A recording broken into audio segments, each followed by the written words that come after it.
I am happy to be here. And you guys have made this a very special night for me. When Kenny Rogers sat down for what would become his final interview, something felt different. This was not just a man telling stories from a long career. This was a man looking back at his life with honesty that surprised even his biggest fans. At the time, it felt like a simple farewell, but now, with deeper insight from his biography, those words carry a weight that is hard to ignore. Many believe he was quietly revealing truths he had carried for decades. Long before the fame, Kenny's story began in Houston's Fourth Ward, a place far removed from bright lights and sold-out arenas. He grew up as one of 8 children in a home where money was always tight. His father worked as a carpenter and struggled with alcoholism, while his mother worked multiple jobs just to keep the family afloat. Life was not easy, but it was filled with faith, resilience, and one constant: music. It surrounded him every day and slowly became his escape and his purpose.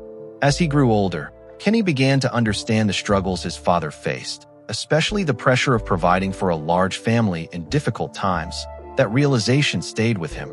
It shaped his choices, including his decision to stay sober for life. But it also left him with regret. He later admitted there were questions he never got to ask, and pain he never fully understood until it was too late. Music became his way forward. By the age of 17, he had already started performing, forming a group called the Scholars, and eventually stepping into a solo career. It was during this time that even his name changed, from Kenneth Rogers to the now iconic Kenny Rogers, a small moment that would define a global brand. But success did not come instantly.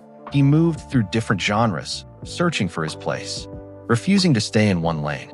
That persistence eventually paid off, especially when he formed Kenny Rogers and the First Edition, producing hits that built his reputation. But even then, his journey was not smooth. By the mid-1970s, his career seemed uncertain, and when he stepped out as a solo artist at the age of 37, the odds were against him. But one song changed everything. Lucille, a track his label doubted, became a massive success and launched him into global stardom. Kenny's career was filled with smart decisions, but also a few regrets. One of the most famous was turning down Wine Beneath My Wings, a song he later admitted he wished he had recorded. Yet even his mistakes became part of what made his story real and relatable. Beyond the music, his bond with Dolly Parton became one of the most iconic partnerships in entertainment. Their chemistry was undeniable, leading to constant rumors. But the truth was simple. Their connection was built on mutual respect, shared values, and deep friendship, something both of them chose to protect rather than complicate.